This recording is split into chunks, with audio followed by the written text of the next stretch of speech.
So we just got joined by Bill Farmer, who joins us from the voice recording booth. You just came from a session, I did come from a session and I just got home. Traffic in LA is always horrible, so I apologize for being a little late.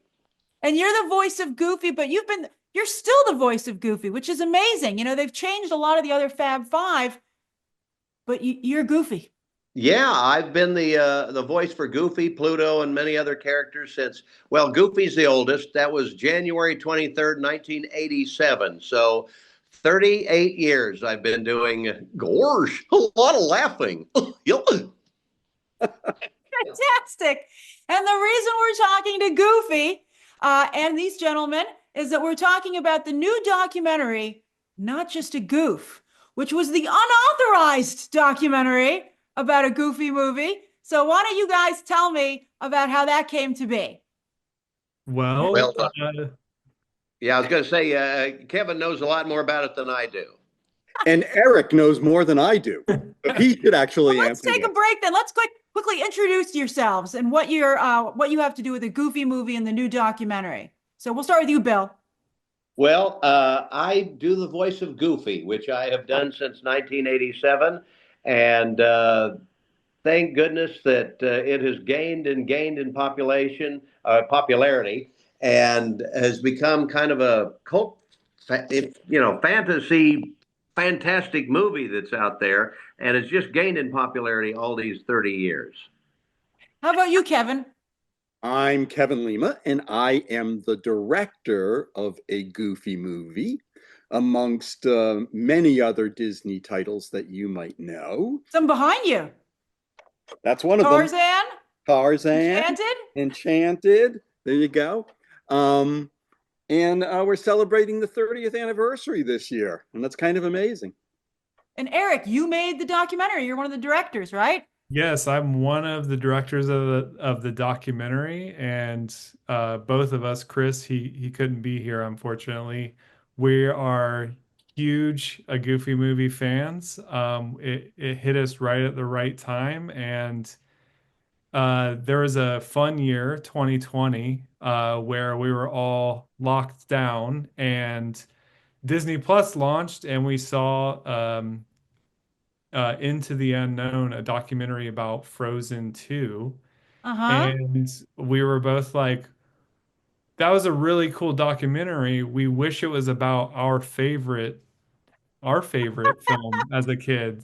So we made it. And how did it get on Disney Plus? It drops today.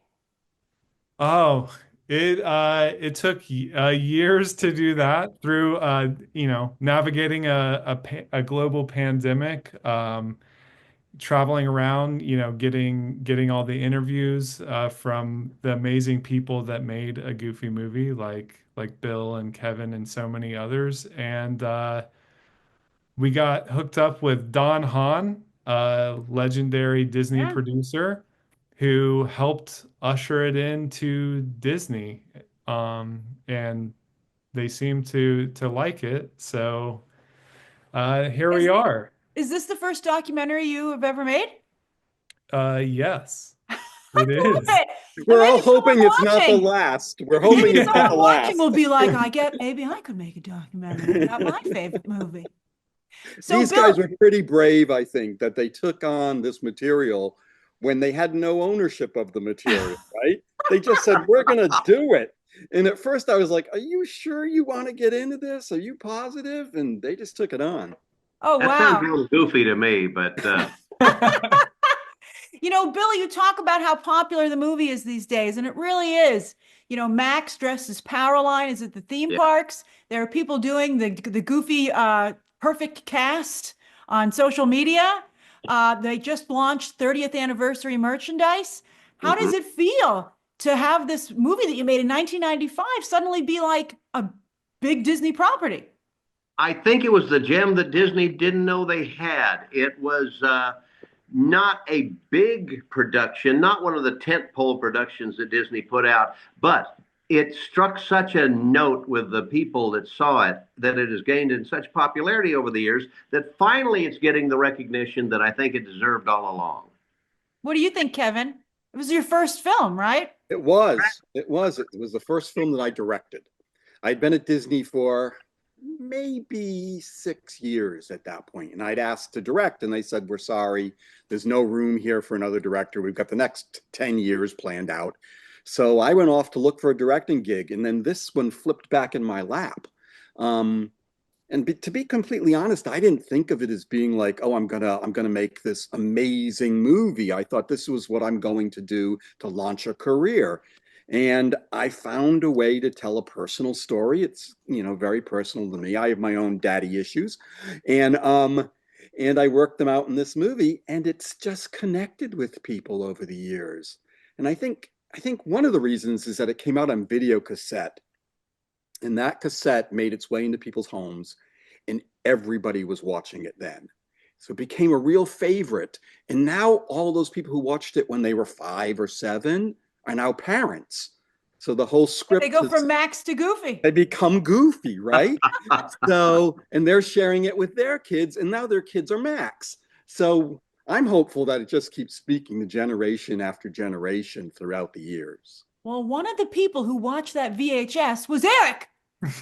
It was. True. It's It very was. true. Eric, what was your first experience with the film? Well, Kevin is actually my uncle.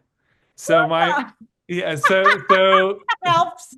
so my first experience, I grew up in the middle of nowhere in Florida, and I actually got to go to the premiere of a Goofy movie because it wasn't at Disneyland, it was in And did you Disney. meet Bill?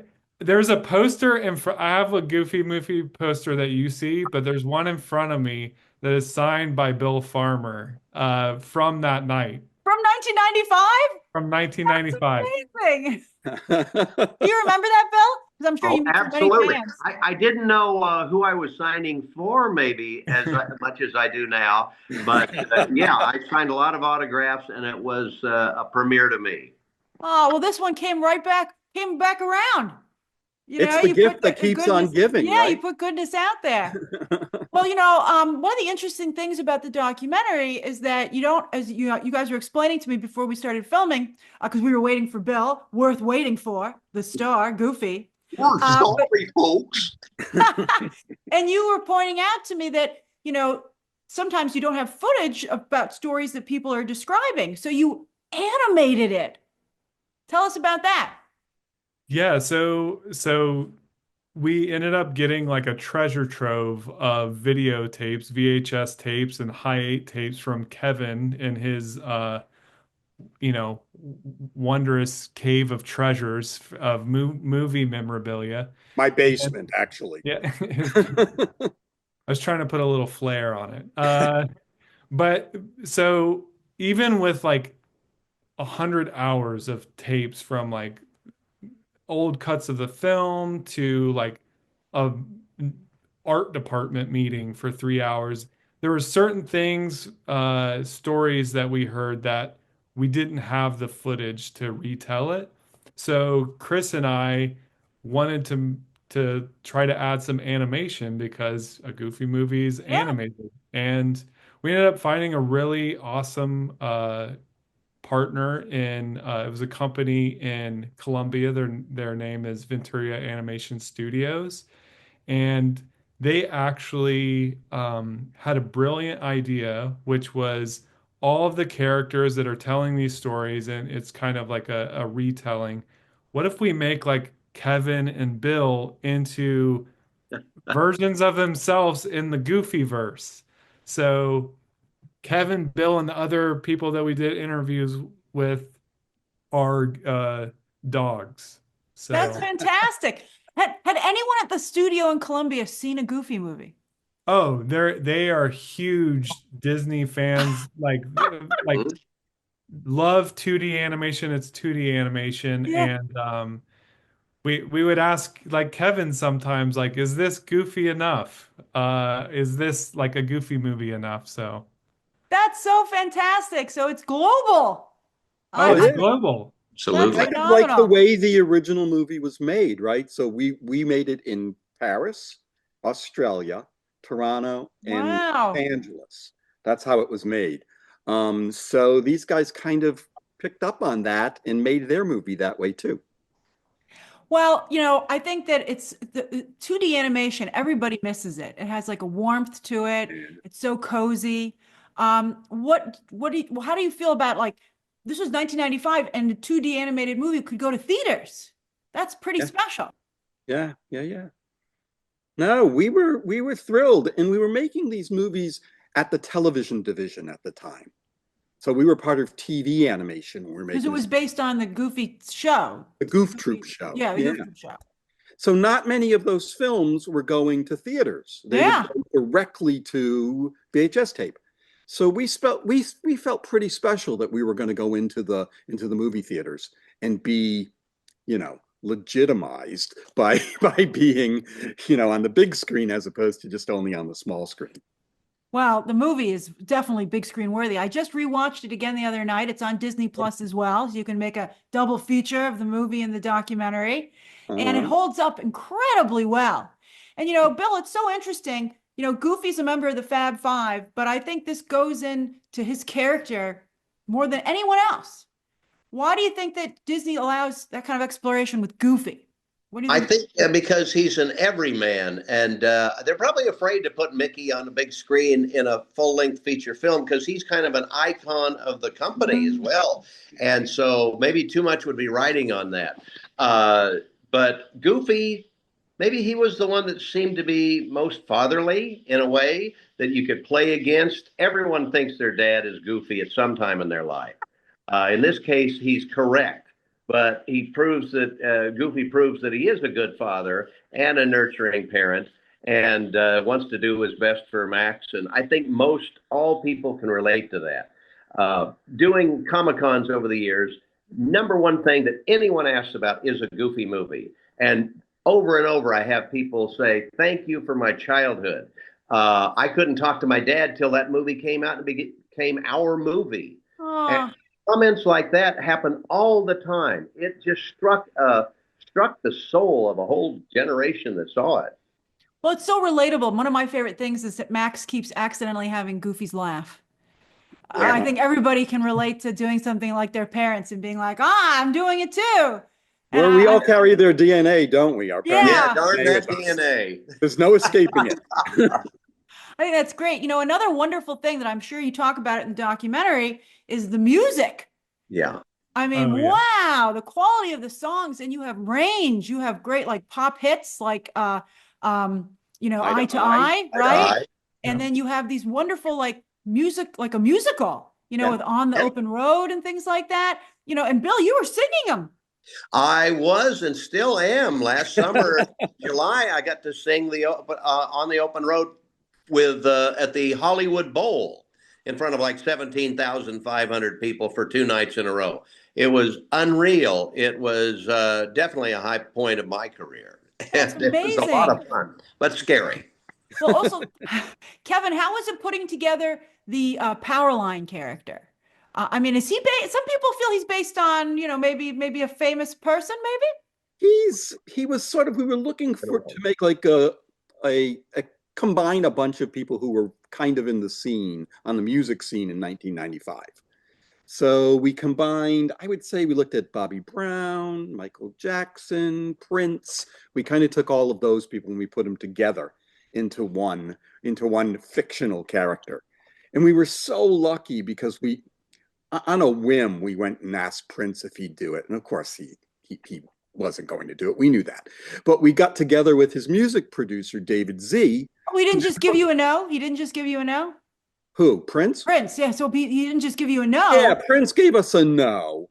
But But still, he I'm gave saying us a like you no, didn't have but to go said, away. like, how about, and I think we got to Prince through his music producer, David Z, and David Z said, he's going to say no, but how about this kid that is Prince's prodigy, Tevin Campbell?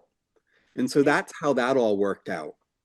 He's incredible. I mean, I'm just the other night, I was jamming to these songs. I was having such a good time. I was like, Right. how could Max be in trouble for this? This is the most amazing assembly I've ever seen. It was so good. So Eric, about the documentary, when you were making it, you don't want to give away a lot of the surprises in the documentary, but can you give some hints as to some of the things that you uncovered about the movie that you share here? Oh yeah. So I mean, I think more than once the movie didn't almost happen. Even in the beginning of there's a scene in our movie where they're pitching the film to the studio, and it almost doesn't happen there. And then I don't know if we want to give this away, Kevin, but the at But the you're going to do it end, anyway. yeah, I'm gonna do it anyway. There's a part in a Goofy movie's making where they had to like redo a part of the entire film at the end. Um, It kind of broke it almost broke us all. Oh, wow. So there's Because there's a drama. moment where, should I just say it? I'm just going to say yeah. it. Just give a The little hint. moment where one of our executives wanted to recast the voice of Goofy Oh, with a Bill. famous actor. Yes. Oh my And I God. said, wait a minute. Let me get together with Bill and let's have him do it in his own voice. And let's just listen to what that is before we make a decision. Bill, I'm very glad this didn't happen. Look, Bill's just Bill? so shocked. He dropped his phone. No, I'm going to have to I'm actually, once I ran in from the car, I'm on my wife's phone and it just gave me a low battery thing. So Oh we're no, looking for that's a little okay. battery. You're good. We're almost done. I think we'll be Yeah. good. But no, that was a little frightening for me when I heard not only was I maybe going to be replaced with a celebrity, maybe for box office value, but they said that, well, let's try using Bill's voice instead of Goofy's voice. And I would say, what do you mean? No, Gore's howdy, Max. But hi, how you doing, Max? Yeah. And I had to do Oh, several days of weird. recording like that until they figured, no, that was a terrible idea. And then Yeah. we went back and redid all of the lines that were much more Goofy-esque. Well, you just have such a wonderful emotion to the role, to the character, even though you are doing Goofy's voice. I mean, the Oh yeah, depth of emotion is incredible. his that was the hardest part for me was uh, finding that balance between a human response to his son's needs and everything and the slapstick character that we all knew and keeping it still true to Goofy. That was the hardest part for me. And it was a great chance to grow in the character and discover parts of Goofy that we didn't even know existed. That's wonderful. I think that you succeeded. You definitely succeeded Thank you. wildly. So, I just want to say, a Goofy movie affected so many people, so many fans. Before we go, I'd love to know how it, affected your lives and your careers yourself. Boy. Well, I went on to direct a whole lot of other movies, right? A Goofy movie was the introduction to my directing career. And I kind of learned from that moment to ask for what I wanted. Before a Goofy movie, I said I want to be a director, and it happened because I went out and asked for it. So I continually asked for what I wanted, and that was one of the gifts the Goofy movie gave me is that confidence. I love that. How about you, Bill? Oh my gosh. Of course, Goof Troop, the series on which a Goofy movie was supposed to be a Goof Troop movie, but it took its own life, or took on its own life, not took its own life, but took on a different life of its own due to that series. That changed my whole career. I came out to Hollywood to see what I could do in show business. One of my first auditions was for Goofy. They came and they said, yeah, there's several guys doing Mickey, Donald, Goofy. They wanted to find the best voice. So I just went to my agent, my new agent that I'd have for a few months, and they got me a cassette of the original voice, Pinto Colvig. I did those lines, and they called me up, and I got a session January 23rd, 1987. So I'd been doing Goofy for several years, and then they said, there's going to be a movie after the series. And so then I was so excited. And I think originally it was supposed to be called a Goof Troop movie. and was started to be written that way. But then they experimented with different ideas and a buddy trip, with Max, and it just took on a life of its own. And I mean, 38 years now doing Goofy and still doing it as of today. They're still calling me. It changed my life in such a wonderful way with my favorite character from childhood. I Oh, he couldn't have was? asked for anything more. Goofy was even before you auditioned. He was your favorite? Yes, he was. When I was growing up back in the middle of Kansas, he was my favorite Disney character. Oh, I love that. And then finally, Eric, how about you? Uh, it gave this documentary to about a Goofy movie. If it was truly, if a Goofy movie didn't happen, I don't know where I would be. It was that night where I got to meet Bill and everything, where I decided like this is what I wanted to do with my life, be working in film. And here we are 30 years later, making a documentary about something that helped change my life. Oh, that's wonderful. And so, not just a goof, this documentary is available right now on Disney Plus, and so is the original movie itself. And so, it's going to be watch both of them. You'll have a great time. Thank you both for your time. Thank you so much. Thank you all for your time. You're welcome, Grace. Thank you for Thank having you me. so much. so much. Thank you. All righty, It was bye-bye. great.